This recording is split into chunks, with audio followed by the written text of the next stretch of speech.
লক্ষণ বলছে ভালো আমরা ভয় পাবো কেন? আর আমরা দেশে ফিরে যাব। আমাদের যজ্ঞের অশ্বকে বন্ধন করেছে। ঋষি বলছে আমরা বন্ধন করেছি। কেন বন্ধন করেছ? ওই অক্ষিণ হালে যে জয়পত্রখানা লেখা আছে, ওখানে তো লেখা আছে সতী মায়ের পুত্র হলে অশ্বটি বাঁধিবে, অসতীর পুত্র হলে পরাজয় লিখিবে। তারই পরীক্ষা হবে যে অনুধাবনী রামচন্দ্রের মাতা সতী না আমাদের মাতা সতী, তার পরীক্ষা হবে। তাহলে কি তোমরা যুদ্ধ করবে? আমরা যুদ্ধ করব। শত্রুঘ্ন তখন বলছে দাদা তাহলে আমি আগে যে বালকদের যুদ্ধের স্বাদ আমি মিটিয়ে দিই।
সবাই যখন রণস্থলে পতিত হয়ে গেছে, সুমন্ত সারথী তখন রথ নিয়ে পলায়ন করেছে। অন্ধকার আমি কালেই অযোধ্যা ফিরে যেয়ে প্রভু রামচন্দ্রের কাছে প্রভু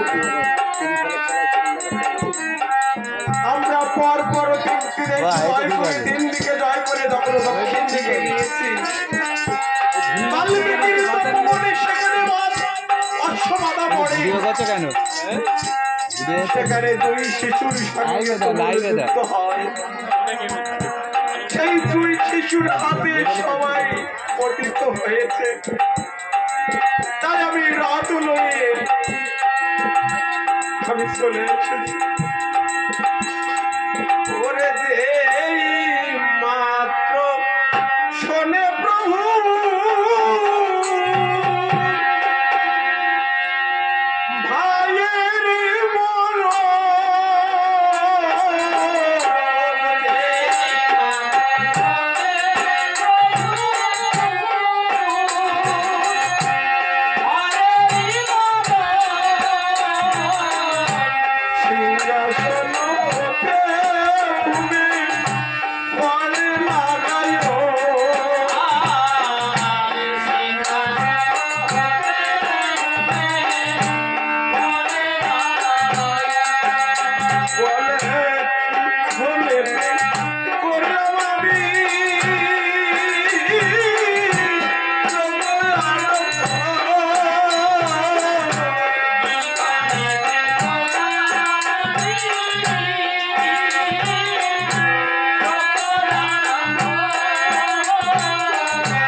আরে বলছে সমস্ত আমি যজ্ঞ আরম্ভ করেছিলাম। আমার যজ্ঞ পূর্ণ হল একে একে আমার সবাই চলে গেল।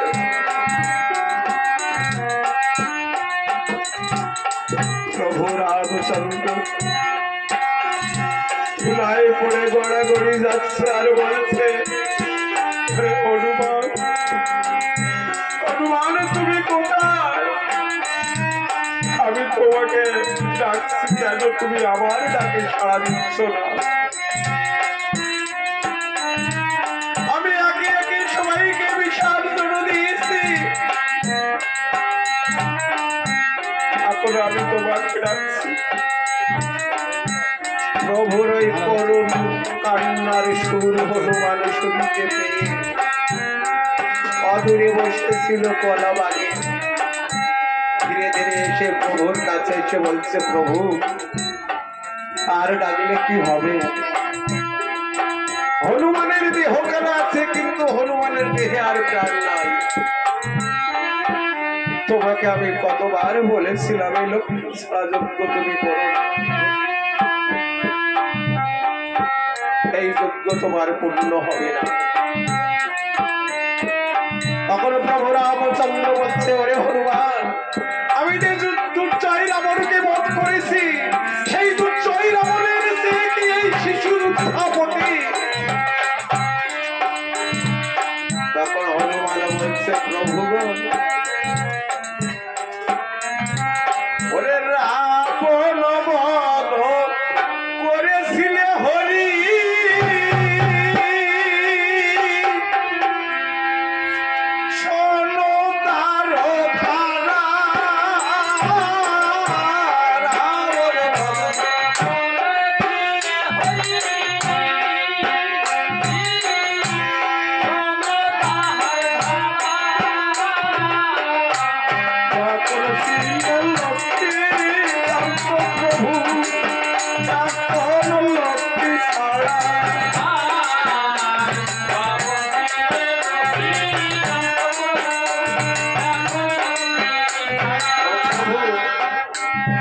তুমি যখন দুর্জয় রাবণকে বধ করেছিলে তখন আমার মা তোমার সঙ্গে ছিল, আমার মা তো তোমাকে শক্তি জোগাইয়েছিল। আজ তুমি শক্তিহীন, আমার মা তোমার সঙ্গে।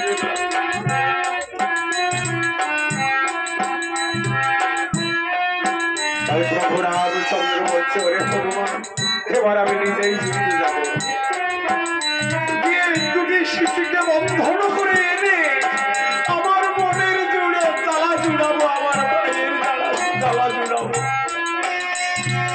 হনুমান বলছে না প্রভু তুমি যেও না, বারে বারে প্রভু তোমায় করেছি মানা, ওই বালকের যুদ্ধে তুমি যেও না।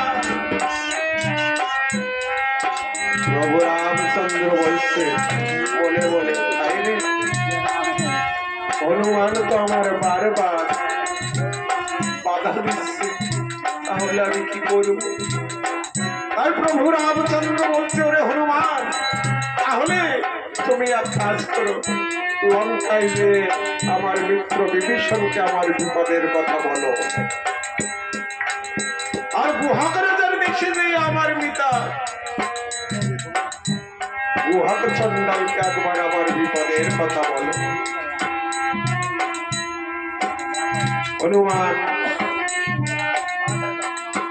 সে প্রভুর দাস, প্রভু আদেশ দিয়েছে, তাই প্রভুর চরণে প্রণাম করে চলেছে এবার লঙ্কাপুরে। লঙ্কাপুরে যে লঙ্কার রাজা তখন বিভীষণ,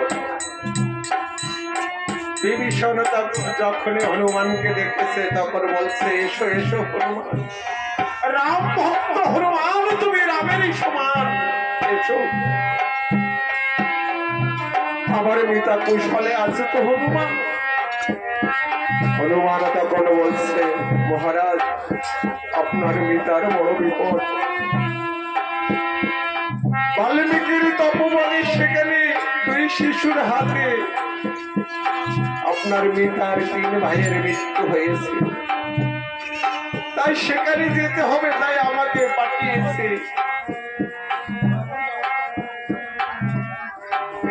বিভীষণ তখন সেনা সৈন্য নিয়ে অযোধ্যায় যাত্রা করেছে।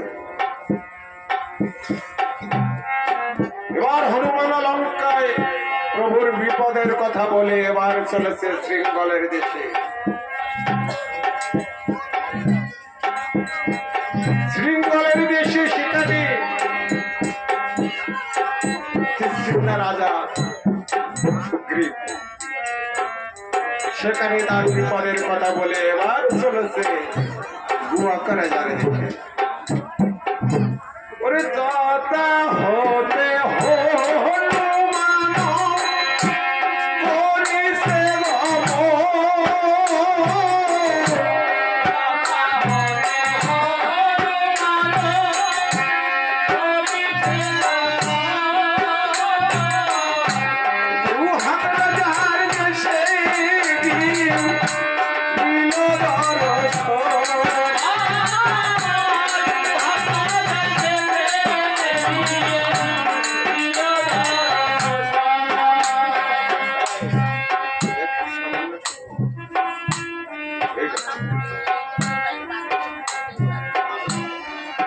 এটা ঠিক আছে, সাউন্ডটা এটা ঠিক আছে।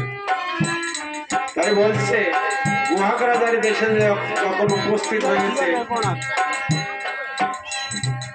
তখন হনুমান মনে মনে চিন্তা করছে এইটি বুঝি সেই গুহাক রাজার দেশ হবে। ছোট ছোট ভারত কাটাই সাউনি তানের নারা,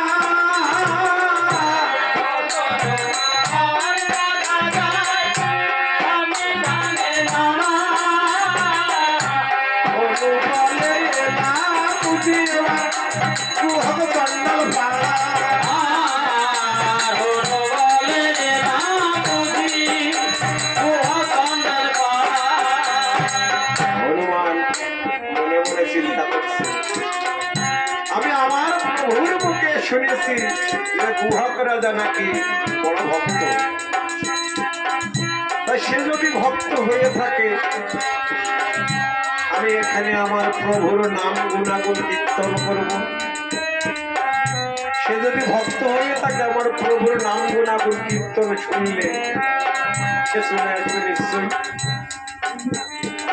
তাই হনুমান কি করছে, গুহাক রাজার একটি বৃক্ষতলা ছিল সেখানে যে প্রভু বিশ্রাম করত, সেই বৃক্ষতলায় বসে রাম গুণাগুণ কীর্তন করছে।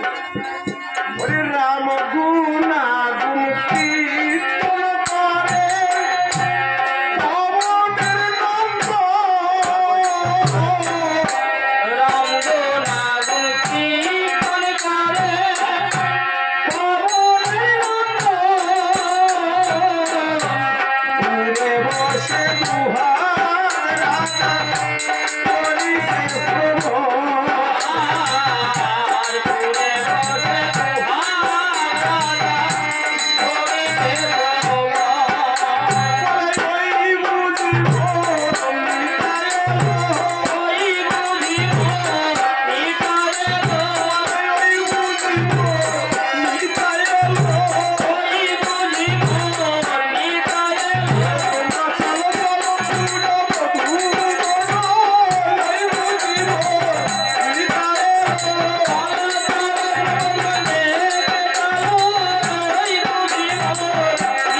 ওরে কুলবধূগণ, তোমরা সবাই চলো আমার মিতাইকে দেখবে।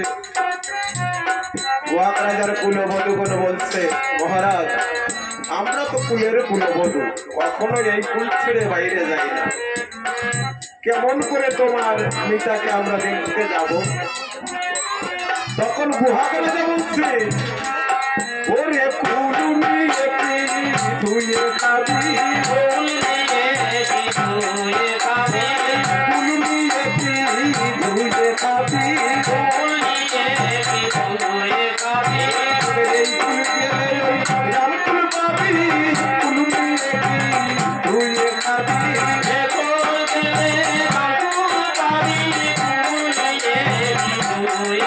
এবার কুলের মালা চলে ফেলো, কুলের মালা চলে ফেলো, কুল পাইয়ে পাইলা করে কুলের মালা চলে ফেলো, কুলের কি উঠোতে, কুলের কি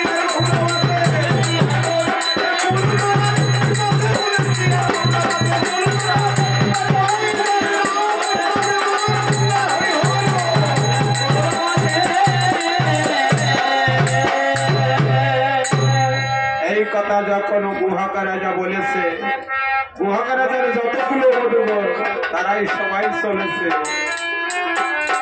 ওরে রাম ধর ওরে সহলে কুলবধূ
গুহাক রাজা সেই বৃক্ষতলায় যে দেখতে পায় যে কেউ না, যখন কাউকে না দেখতে পেয়েছে তখন কুলবধূগণকে ডেকে ডেকে বলছে, ওরে আমার প্রভু এসেছে, কিন্তু তোদের ডেকে আনতে আমার বড় দেরি হয়ে গেছে, তাই প্রভু আমার চলে গেছে।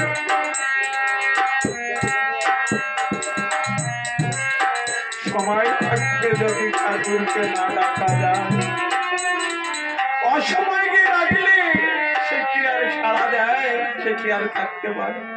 থাকবে? তাই গুহাক রাজা ভুলায় পড়ে গোড়াগড়ি যাচ্ছে আর বলছে, প্রভু ঠাকুমাকে ডাক্তার ধুলায় পড়ে গোড়াগড়ি যাচ্ছে আর কাঁদছে আর বলছে, ওরে রামা রামা বলে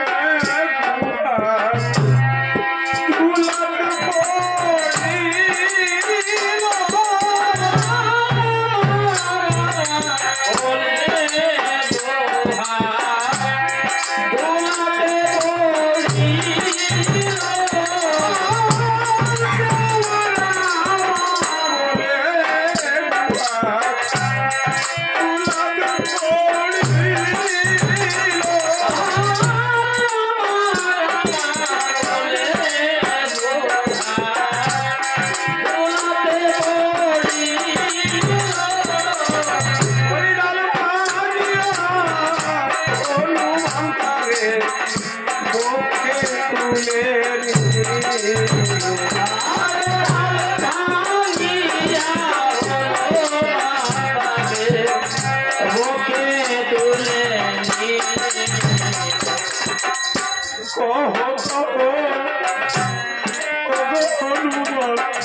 হনুমানকে বলছে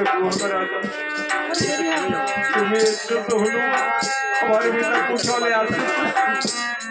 হনুমান তখন বলছে মহারাজ আপনার পিতার বহু বিপদ, বাল্মীকির তপবনে তার 3 ভাইয়ের মৃত্যু হয়েছে, তাই আমাকে আপনার এখানে পাঠাইছে, সেখানে যেতে হবে। এই কথা যখন হনুমান বলেছে, গুহাকারে যার তখন সেনা সৈন্য নিয়ে চলেছে অযোধ্যায়। ওরে উদ্ধ বাহু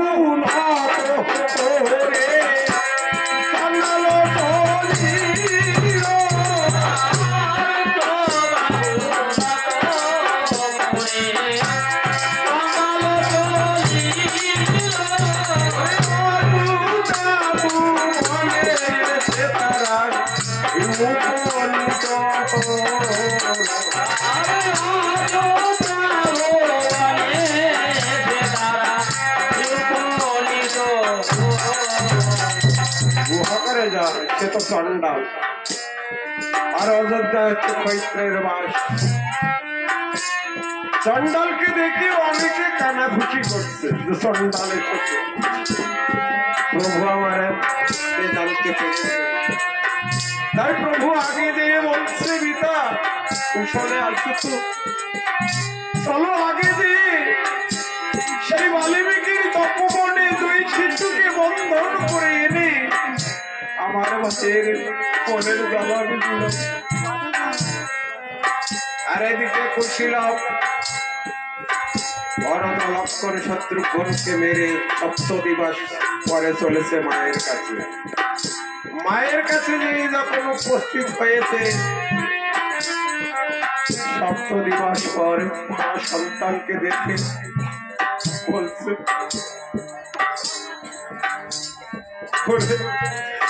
কুশীলব তোদের দক্ষিণের কথাকে মনে পড়েছে, তোদের এই দক্ষিণী মায়ের কথা মনে পড়েছে।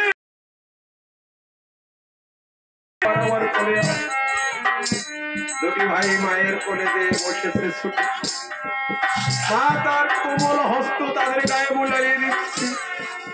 হঠাৎ লক্ষ্য করে দেখতে পায় তাদের গায়ে বানের চিহ্ন। মা শিহরিয়া উঠে বলছে, খুশি আমি তোদের গায়ে বানের চিহ্ন দেখছি কেন? সত্য করে কহ। খুশি একটু চালাক ছিল, সে বলতে দাদা যুদ্ধের কথা মায়ের সঙ্গে বলা যাবে না, তাহলে মা কিন্তু আর এই বনে যেতে দেবে না। তাই খুশি বলছে, ও মা ওই বনের মধ্যে ঘুরতে ঘুরতে রৌদ্রের তাপে আমাদের বড় জল পিপাসা হয়েছিল, এই একটি কুল গাছ পেয়েছিলাম। তোমরাই তো বলো জল পিপাসা হলে টক জাতীয় জিনিস খেলে নাকি জল পিপাসা নিবারণ হয়। তো যখন এই কুল গাছে উঠে আমরা কুল খেতে শুরু করি, আর কুল গাছের মালিক এসে আমাদের গায়ে বাদ মেরেছে। সীতা দেবী তখন বলছে, ভাই রে তোরা দক্ষিণের পুত্র বলে তোদের গায়ে বাদ মেরেছে। লাভ খুশি বলছে, ও মা আমরা দক্ষিণের ছেলে হব কেন? আমরা যদি দক্ষিণের ছেলে হব, ওই বনবাসে কত রাজা মহন্তরা এসে থাকে, তাদের গায়ে রাজ আবরণ দেখলে কেন আমাদের পরিবার হয়? ওই রাজ আবরণ আমাদের দিতেই হবে। তখন সীতা দেবী বলছে, ওরে রামপুরী, আমি তো জনমদুখী, কোথায় পাবো এই রাজ আবরণ? ওরে আমার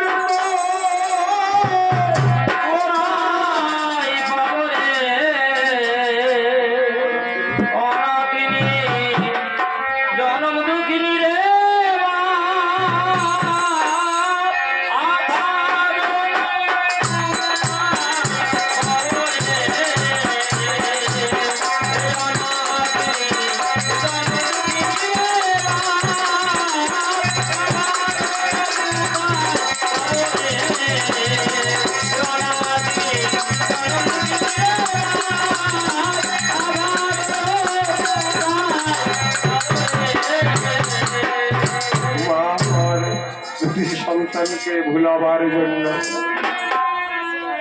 হস্ত ধরে নিয়ে গেলেন একটি পুষ্পোদ্যানে, একটি পুষ্পর বাগানে নিয়ে। মা আমার পুষ্প তুলে ওই দুটি ভাই সাজিয়ে সাজাচ্ছে কেমন ভাবে। ওরে বাঁধিয়া ওরে দিল দিল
সন্তানকে সাজিয়েছে। সাজিয়ে বলছে, প্রভু প্রভু তোমার যদি দেখার ইচ্ছা হয় আজ তুমি দেখতে যাও, আজ তুমি দেখতে যাও তোমার সন্তানকে আমি কেমন সুন্দর করে পুরো ফুল দিয়ে সাজাইছি। আরে বাবা কি করেছে, সদ্ধরে নয়ন বাড়ি হস্তে ধারণ করে মৃত্তিকা গুলি দুটি ভাইয়ের সর্ব অঙ্গে রাম নাম লিখেছে। আর ওই নয়ন বাড়ি যখন শুদ্ধ হয়েছে সঙ্গে সঙ্গে দুটি ভাইয়ের গায়ে দিকি বিকি করে তুলেছে। যখন খুশি বলছে, মা তুই যে বলি আহ গহনা কোথায় পাবো, দেখবা কেমন সুন্দর বানিয়েছে, কিন্তু মা নুপুর তো বাজে না, নুপুর বাজিয়ে দে। সীতা দেবী বলছে, ওরে খুশি হয়ে লতার নুপুর কেমন করে বাজিয়ে।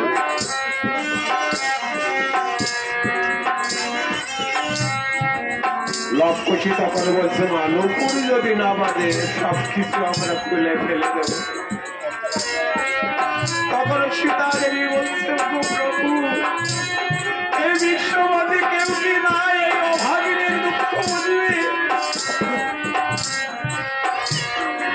তাই নুপুরকে ডেকে ডেকে বলছে সীতা দেবী,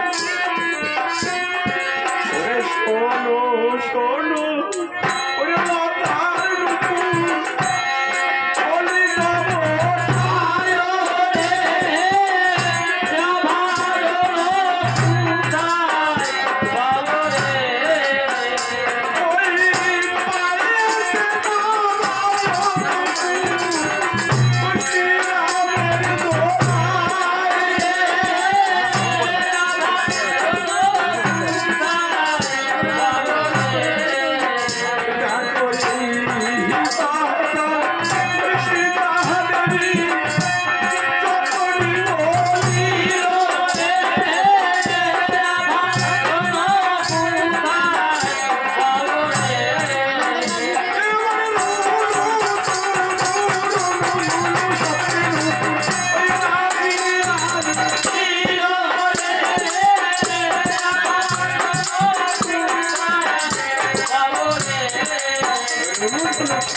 তখন নুপুর বেজে উঠেছে।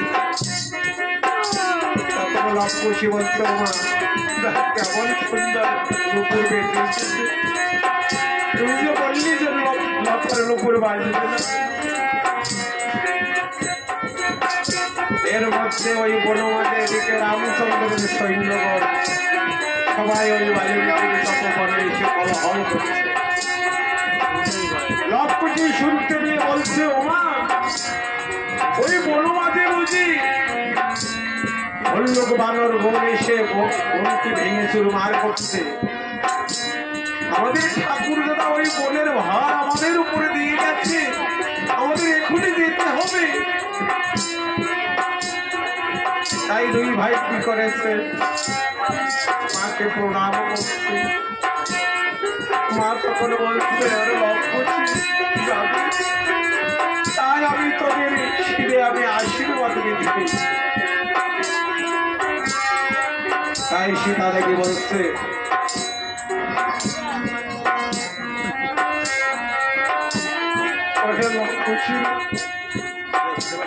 চন্দ্র সূর্য হরিহর বিধি একই সঙ্গে সবাই যদি এসে সম করে যদি, তবুও তোদের না হবে পরাজয়।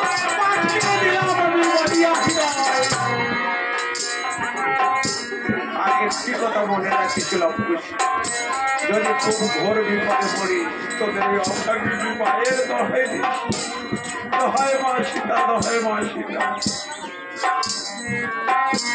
এই কথা বলেছে যখন সীতা দেবী দুটি ভাই মায়ের চরণে প্রণাম করে চলেছে। এবার সেই গভীর জঙ্গলে এদিকে রামচন্দ্রের সৈন্যগণ সবাই এসে বলছে, প্রভু মনে হয় সেই দুই বালক আপনার নাম শুনে এই বন থেকে পালাইছে। হনুমান মনে মনে বলছে, তারা কি পালাবার?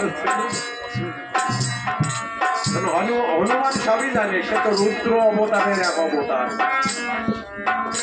একটু পরে দেখতে পাবে, এর মধ্যে হনুমান লক্ষ্য করে দেখতে পায় তারা আসছে। তাই বলছে, আরে ভাই সাহেব একবার এসে না, ওই তারা আসছে। পঞ্চ বছরের বালক দুটি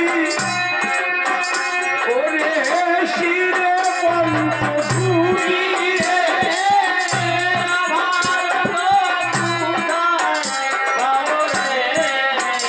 এত পঞ্চ বছরের বালক দুটি ওই শিরে পঞ্চ দুটি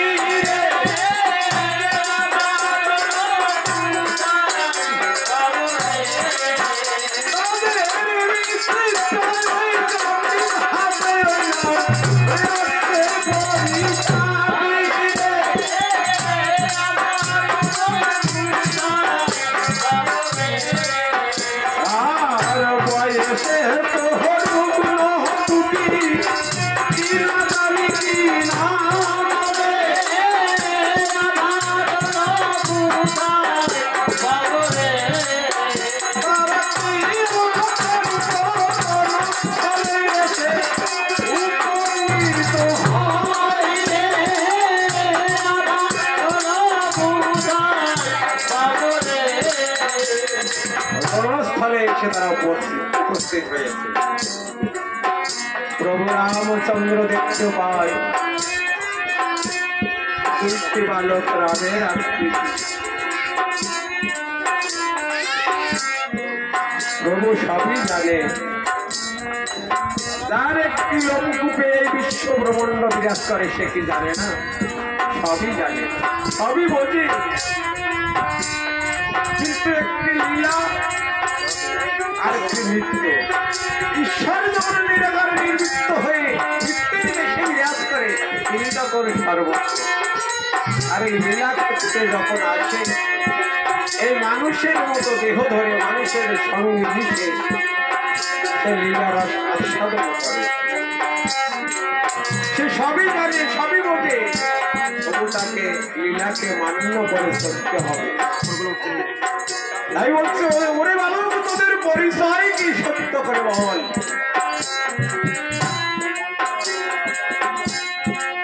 তখন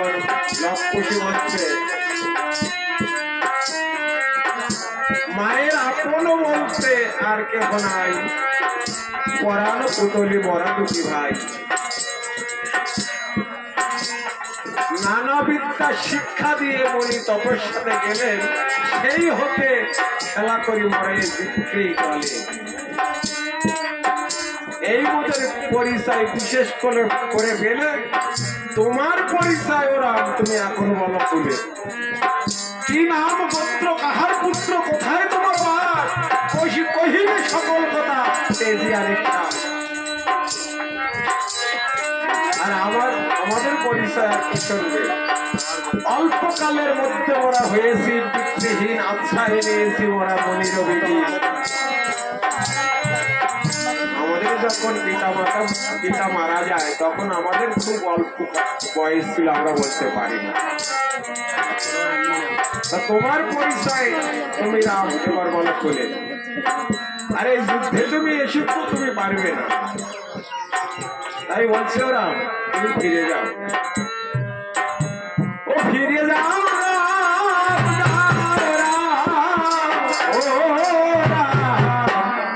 ওরে জিনিতে না পারিবে ওরে কোমল ভালো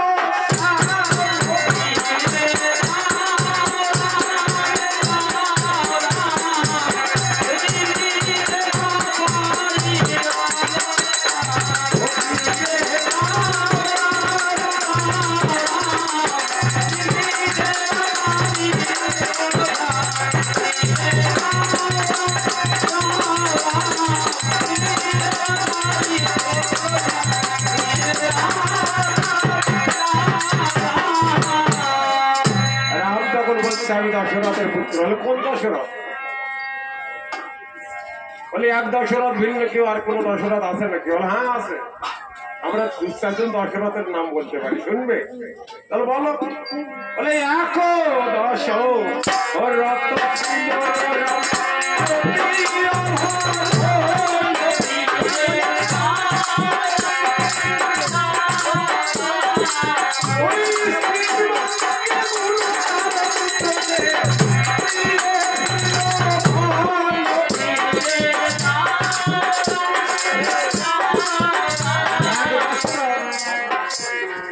তার স্ত্রীর বাক্যে তার গুণধার পুত্রকে বনবাসে দিয়েছিল। রামচন্দ্র বলছে সাবধান বালকদল, তোমরা কিন্তু আমার পিতার নিন্দা করছো। লক্ষ্মী বলছে ওরে বাপরে বাপ, ও বেটা তো বীর কম নয়। আর বিরাট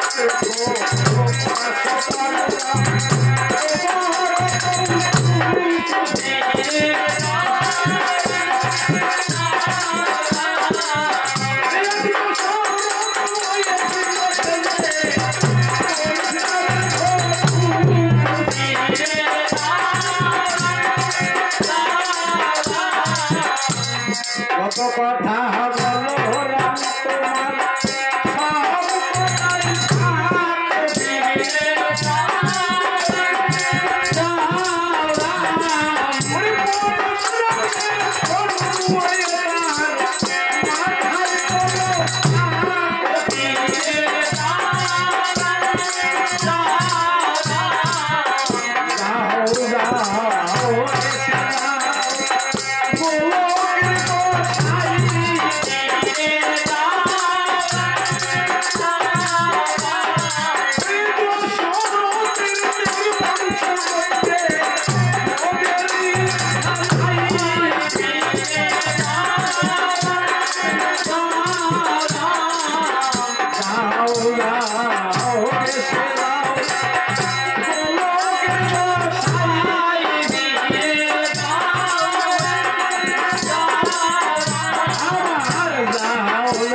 তোমার বীরত্বের কাহিনী জানো না, তাই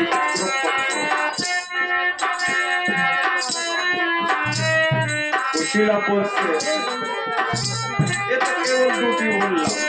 আরেক দশরথ ধর্মের ধ্বজা উড়াইয়ে স্বর্গে গিয়েছিল, আরেক দশরথ ব্রহ্মা হত্যা পাপ করেছিল। তাহলে কোন দশরথ তোমার পিতা বলো? রামচন্দ্র। রামচন্দ্র বলছে, ওরে ভালো, আমার পিতার মহিমা তোমরা কি বুঝবে? সবই আমারই পিতা, কিন্তু বিভিন্ন কর্ম করেছে। বলে ও, তাহলে একটি কথা বলবো, বলতে আমার ভয় হচ্ছে। তাহলে বলি, তোমাদের 4টি ভাই তোমরা, কিন্তু দুটি ভাইয়ের নাম সবসময় আমরা শুনি। আমাদের কি মনে হয় জানো? তোমাদের 4 ভাইয়ের 2 রূপ পরিজন,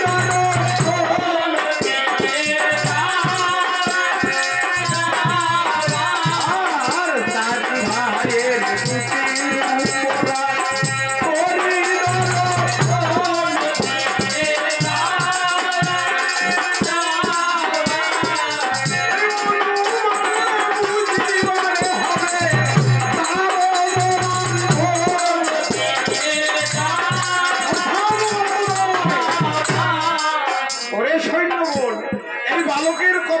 সহ্য হচ্ছে না।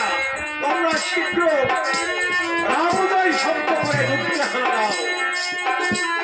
তখন রামজয় শব্দ করে এবার চলেছে, আর রামজয় রামজয়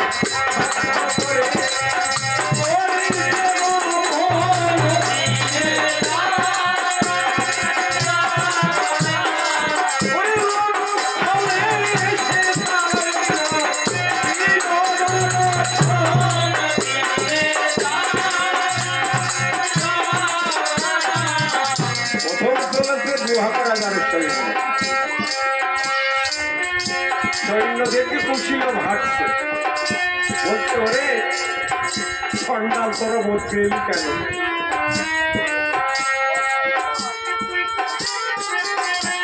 বলছে খুশি বলছে, দাদা আমি কিন্তু রামের সঙ্গে যুদ্ধ করবো। বলছে না রে ভাই, তুই রামের সঙ্গে যুদ্ধ করবি না, তাহলে আমি এই সৈন্য বলের সঙ্গে যুদ্ধ করবো। তাই কি করলেন? লবকে বলছে, দাদা একটি বাণে ভিন্ন যদি দ্বিতীয় বাণ ধরতে হয় তাহলে আমি ধরে একটি বাণের মহিমা তোমরা বুঝলে। তাই এবার কি করেছে? সৈন্য বাণের সঙ্গে যুদ্ধ আরম্ভ করছে।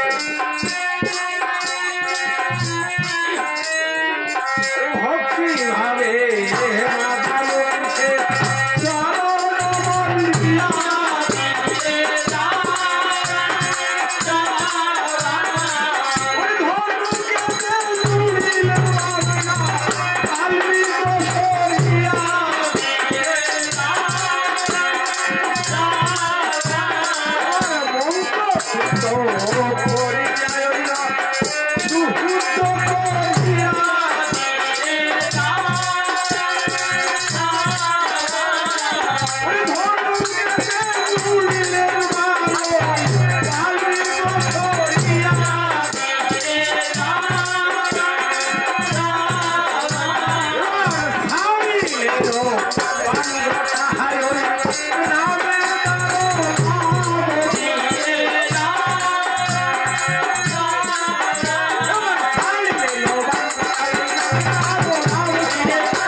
রামচন্দ্রের যত সৈন্য ছিল সব রণস্থলে পতিত হয়ে গেছে।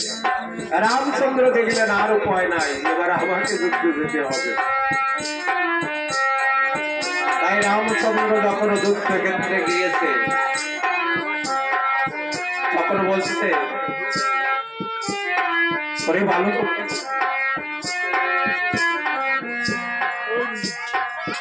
আমার সঙ্গে তারা যুদ্ধ করবি। হনুমান ছিল পিছনে, বলছে প্রভু আমি আগে যুদ্ধ করব। হনুমান তখন ওই বালকের সঙ্গে যুদ্ধ আরম্ভ করে দিয়েছে। হনুমান বলছে, হনুমান বলছে ওরে বালক তোমরা আমাকে মেরো না, আমি তোমাদের জ্যেষ্ঠ ভাই, আমাকে যদি মারো তোমাদের মা জানকী তোমাদের মুখ দর্শন করবে না। কুশি তখন বলছে ও দাদা ওই বালকটা কি বলে, ও নাকি আমাদের জ্যেষ্ঠ ভাই, আমাদের মা কি ওই বনজন্তু প্রসাদ করেছিল না? এই কথা যখন বলেছে আস্তে আস্তে হনুমানের তখন রাগ হয়েছে। আস্তে আস্তে শরীরে বিস্তার করে একলব্য দিয়ে দুই শিশুকে ধরে সৈন্যে উঠে গেছে। সৈন্যে উঠে যখন গিয়েছে তখন লব খুশি হনুমানকে জড়িয়ে ধরেছে। জড়িয়ে ধরে বলছে কোথায় মা জানকী তোমার রক্ষা করো, কোথায় মা সীতা? যখন এই মা জানকীর কথা শুনেছি সঙ্গে সঙ্গে হনুমান দুটি ভাইকে মৃত্তিকায় নামিয়ে দিয়েছে। তোমার মায়ের সন্তান যখন মৃত্তিকায় নামিয়ে দিয়েছে, কুশির ছিল দুষ্ট বুদ্ধি, সঙ্গে সঙ্গে তাকে ব্রহ্মজালে বন্দী করে ফেলেছে। এবারে রামের সঙ্গে যুদ্ধ আরম্ভ হয়েছে। 7 দিবস যুদ্ধ হচ্ছে, কেউ কারো পরাজয় করতে পারছে না। ওরে রামচন্দ্র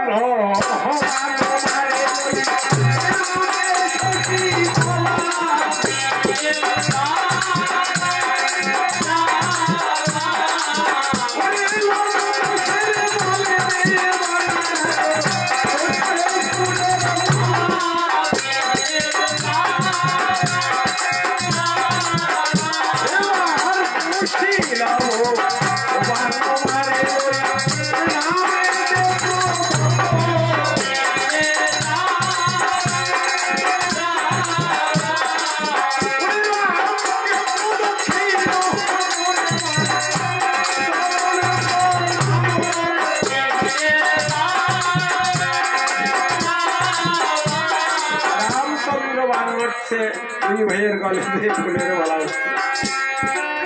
আর কুশিরাম যখন মানুষ করছে রামকে প্রদক্ষিণ করে এই মানুষ চরণে প্রণাম করে চলে যাচ্ছে। মানে মানে পিতা পুত্রের পরিচয় হচ্ছে।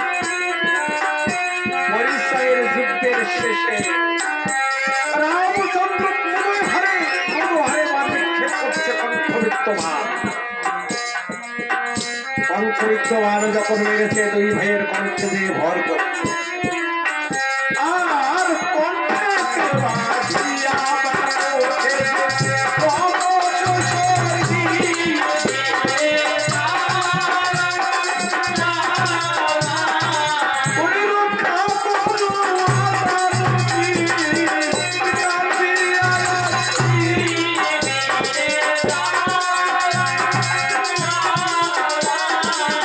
যখন এই মা জানকীর দোহাই দিয়েছে সঙ্গে সঙ্গে কণ্ঠবিত্ত বান খসে পড়ে।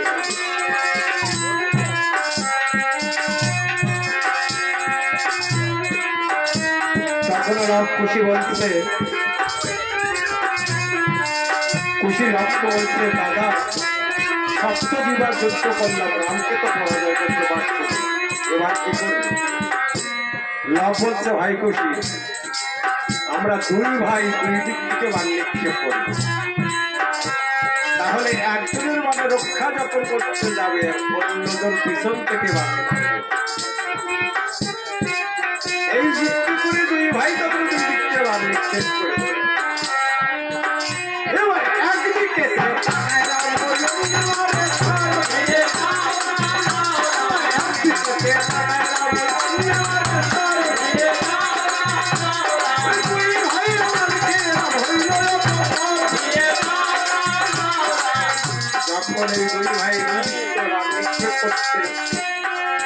রামচন্দ্র আর দেখলেন আর উপায় নাই, কোনো মান রক্ষা করতে পারছে না। তখন বলছে ওরে লক্ষ্মী তোরা এমন ভাবে আমাকে আর মারিস না। আমার অন্তর থেকে কি যেন ডেকে ডেকে বলছে তোরা আমারই সন্তান, একবার আমার কোলে আয়। এই কথা যখন বলেছে পুঁটি একটু দুষ্টু রাগ আছে এবার আচ্ছা বলি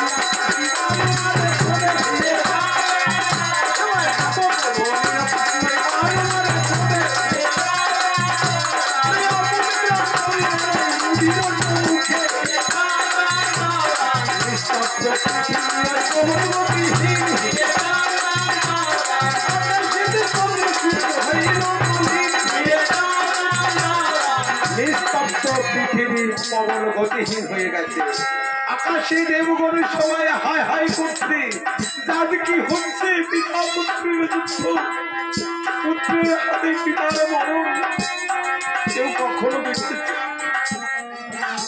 রামচন্দ্র তখন রণস্থলে পতিত হয়ে গেছে এই দুটি ভাই রণস্থল পরিদক্ষিণ করছে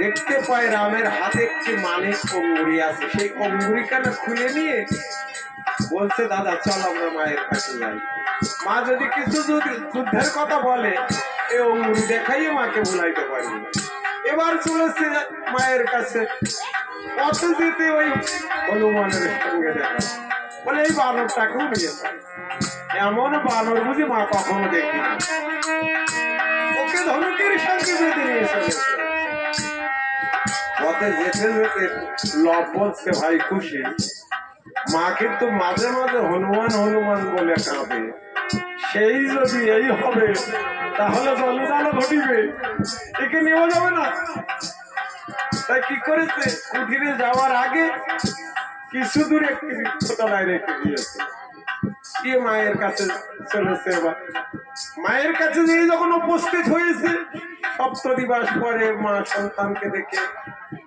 হস্ত বাড়াইয়ে দিয়েছে আমার কোলে এতদিন তোরা কথাইছে ওরে এসো রে কুটিল ওরে এসো কোলে রে ওরে দুপা সোনা আয়ন তারা কোথায় গিয়েছিলি রে এসো রে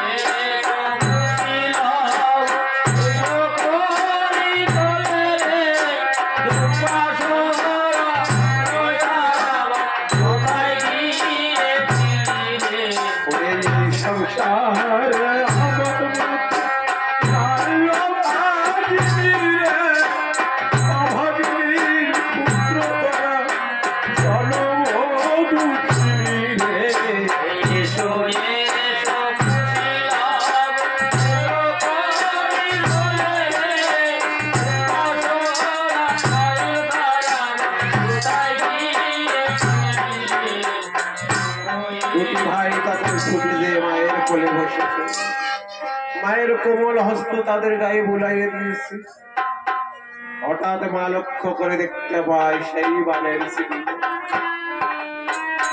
তাই মা বলছে ওরে খুশি আর কতদিন আমার সঙ্গে তোরা চাতুরি করবি আমি তো আজও তোদের গায়ে সেই বানের চিহ্ন আবার দেখতে পাচ্ছি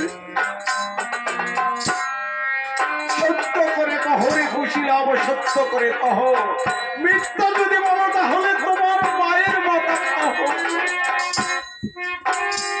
আর কি খুশি লাভ মিথ্যা কথা বলতে পারে তাই খুশি বলতে মা আমাকে কিছু বলবি না তাহলে সব আমি বলছি বালকদের মধ্যে দেখবে কেউ যদি কুকর্ম করে থাকে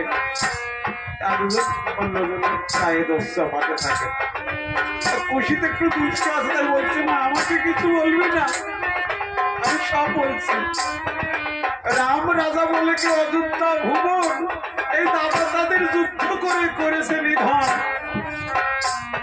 আর দেখো মা তার হাতে ছিল একটি মানিক অঙ্গুরি আমরা এনে থেকে যা কেমন সুন্দর ওই অঙ্গুরি কারা ছিল জনক রাজা যখন সীতাকে প্রদান করেছিল রামকে দিয়েছিল ওই অঙ্গুরি তখন ওই অঙ্গুরি খেলা দেখেছে মা আমার হা হা করে কেঁদে উঠেছে আর বলছে ওরে খুশি তোরা কি করেছিস আমার শীতের সিঁদুর মুছাই দিয়েছি ও কোন বনে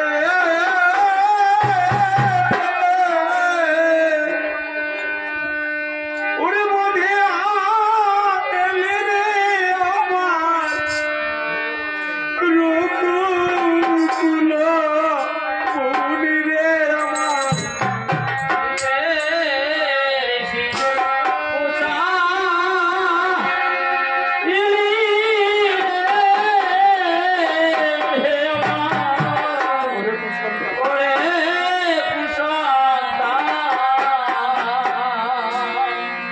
কি কথা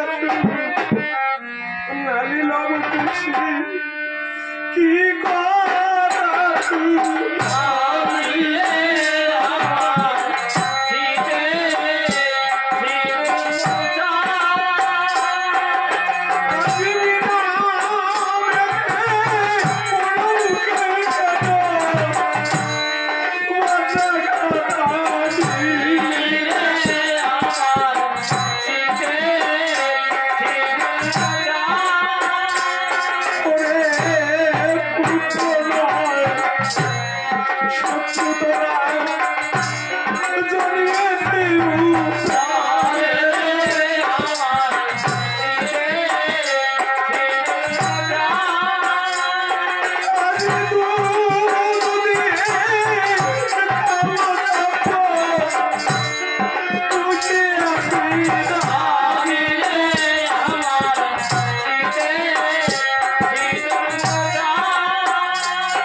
দুটি ভাই তখন মায়ের পিছু করছে, মায়ের পিছু পিছু যাত্রা করছে। আর লাভ বলছে মাগো হনুমান বলছে পবনের সন্তান। মা তখন বলছে ওরে ওরে লক্ষ্য কিসে যে আমার পুত্র হনুমানকে কোথায়। ভাই তখন মায়ের হস্ত ধরে সেই অদূরে হনুমানকে রেখেছিল, সেখানে নিয়ে গেছে। হনুমানকে দেখতে পেয়ে মায়ের যেন সারা জীবনের দুঃখ আবার পরিচালিত হয়ে উঠেছে। আর বলছে ওরে হনুমান তোরা তিন ভাই একসঙ্গে যুদ্ধে আমার প্রভুকে কোন মনে বিসর্জন দিয়ে এসেছি একবার বল।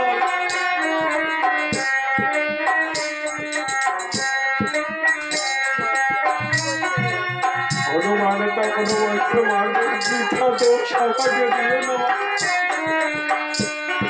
আজকে বিপদ ধরেছে বলে বিক্রি তপবনে মানুষ দাও কি আমার বলবো কি নীলি মরণ যেন অনার হয়ে পড়ে আছে।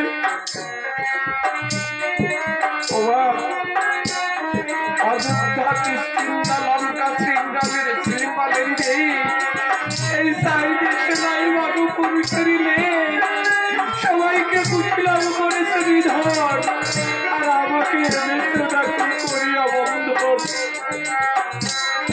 আমি তো ব্রহ্মদেবে বন্দী আছি। মা সীতা দেবী তখন কি করলে? পুষ্কে দূরে ফেলে দেবে। ওরে লব পুষ্কে দূরে ফেলে ওই বানর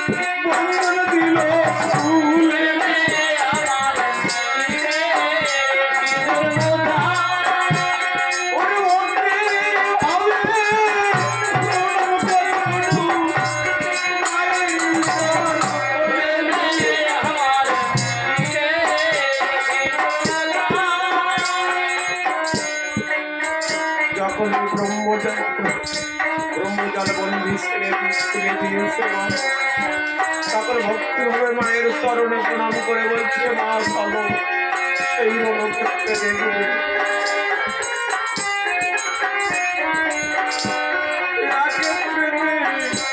সবে মিলে করিতে বাবা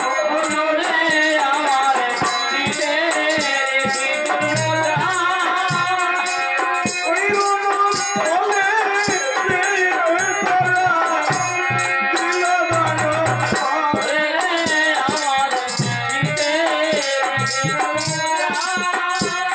রণস্থলে গিয়ে মা প্রভুর পদপ্রান্তে দাঁড়াইয়ে বলছে ওগো প্রভু তোমার মনে কি এই বাসনা ছিল তুমি পুত্রদের হাতে মৃত্যুবরণ করিবে বলে আমার তো পঞ্চমাস অন্তঃসত্ত্বাবধানে তুমি আমাকে বনবাসে বানাইয়েছিলে। কিন্তু প্রভু আমিও সেই দিন প্রাণ বিসর্জন দিতাম পারিনি প্রভু, কারণ তোমার অরাজ্যের সন্তান যে আমার গর্বে ছিল তাই আমি করতে পারিনি।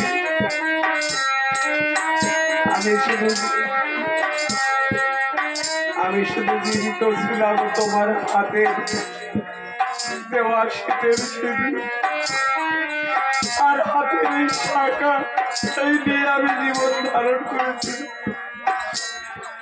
আর মনে করেছিলাম যখন ওরা ভূমিষ্ঠ হবে একটু বড় হবে ওদের নিয়ে ওই অযোধ্যায় গিয়ে তোমার সন্তানকে তোমার হাতে দিয়ে আমি আমার পথে চলে যেতাম। আজকে যখন হলো না এই জীবন আমি আর রাখবো না। আমি যখন বাসীকে জানাই যাই তারা যদি কন্যা সন্তানে জন্ম গ্রহণ করে সীতা নামে দেখা নাম রেখো না, সীতা নামে বড়ই জানা দুঃখে গেল কাল। ও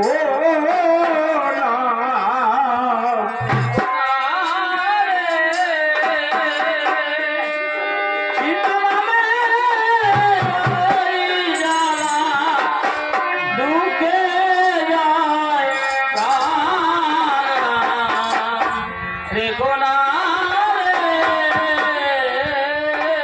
সীতা নামে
হনুমান একটি অগ্নিকুণ্ড জেলে দিয়েছে। অগ্নিকুণ্ডে প্রাণ বিসর্জন দেবে বলে মা আমার মনে স্ত্রী করেছে।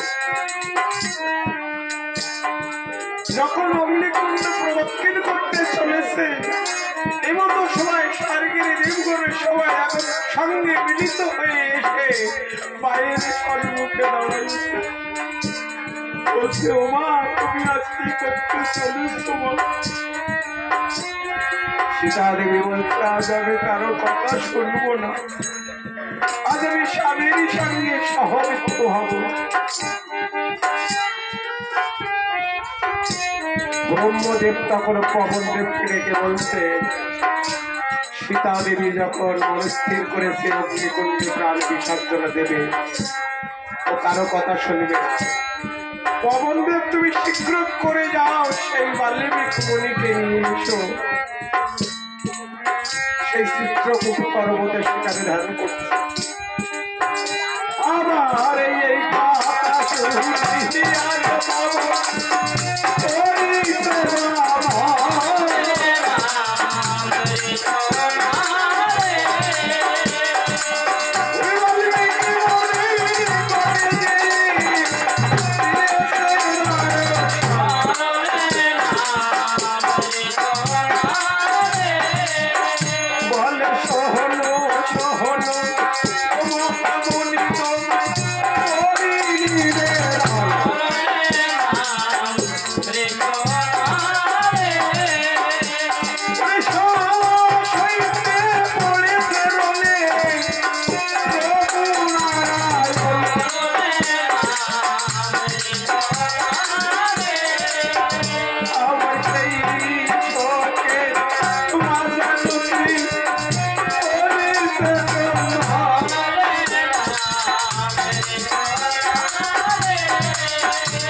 এই যে দুইজন রয়েছে বয়স্ক।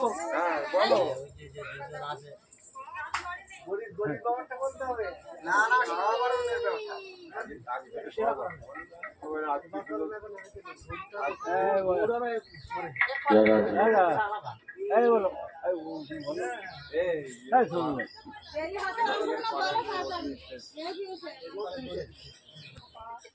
সবার মানে যারা কুটুম্ব আছে বা সবাই যারা তাদের সম্মান একটা যারা তারা বলছে যে আপনাদের সবারও রাখা হয়েছে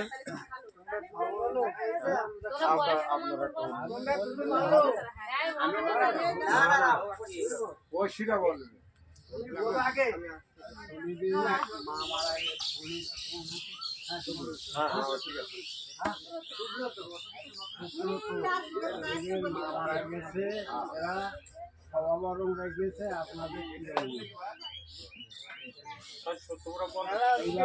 বাইরের যারা আছে তারাই বলে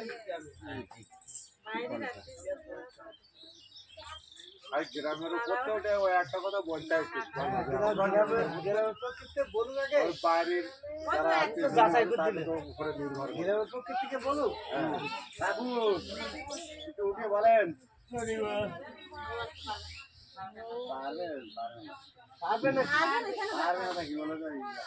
বলো উঠে গ্রামের পক্ষে কোনো একটু নির্ভর করে দাও তোমাদের গ্রামের মানে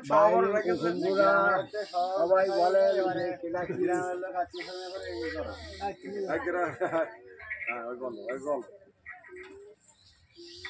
ওই গ্রামের ভিতরে আমরা এক জায়গায় আছি তার ভিতর দিয়ে ওনার মার সম্পর্কে এই কাজ হলো আমরাও সবাই আশীর্বাদ করি ঠাকুরের পদে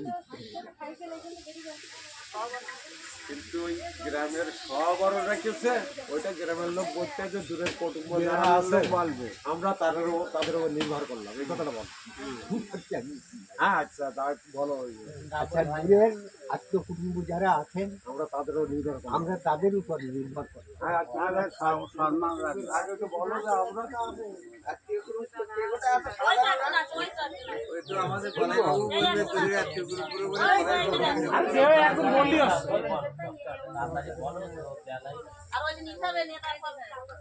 গ্রামের অনুভূতিতে আমাদের দূরের আত্মীয়ের অনুমতি তার মধ্যে আমরা গানের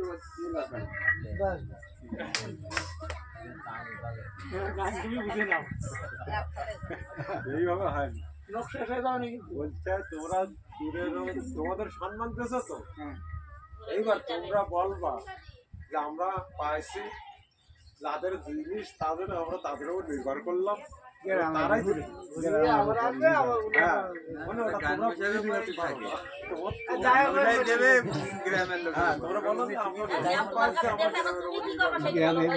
আপনার গান আপনার সম্মান দেখেছে আপনি এবার গ্রামের লোকের উপর দিলেই তো হয়ে যায় না না আপনাকে দিতে হবে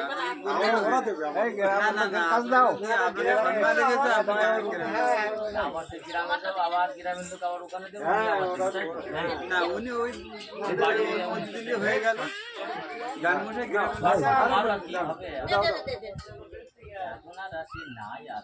না এগুলো হচ্ছে মিলন। জয় জয় রাম সীতা প্রেমানন্দে হরি হরি বল। ভক্তের মনোবাসনা পুণ্যার্থে একবার হরি হরি বল। আমরা গ্রামের বা দূরের কুটুম্ব সবাই সম্মান আমাকে দিয়েছে, আমি এই সম্মান রেখেছি। এখন যাদের সম্মান আমি তাদের কাছে ফিরিয়ে দিয়ে যাতে চাই, আমি বুঝে নেওয়াতে পারবো না। আমি সম্মান পেয়েছি, এসো গ্রামেরও যে বড় মাতব্বরি থাকে তারও যাতে